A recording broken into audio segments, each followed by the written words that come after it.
What's up guys, welcome to another video. Today I'm going to show you how to do a factory carrier unlock. I have unlocked hundreds of phones using this method and for me it's my favorite. It works perfectly.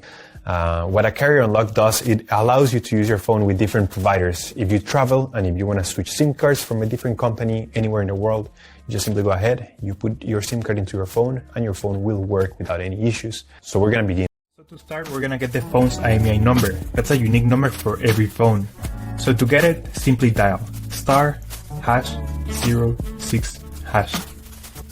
As you will see, your 15-digit IMEI number will appear in the screen of your phone.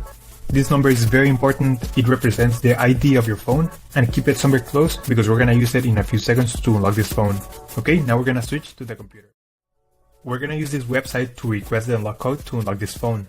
So first you need to fill in the information about the phone you want to unlock in this form. Processing times may always vary, so be very patient. It may be very fast sometimes, but sometimes it may also take a little bit longer, so just keep that in mind.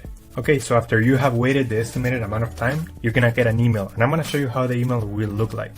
And as you can see here, I got this message and it confirms that the phone has been unlocked. Any questions, just leave them on the comment section down below and I'll try to answer all of them. Thank you so much and I'll see you on the next one.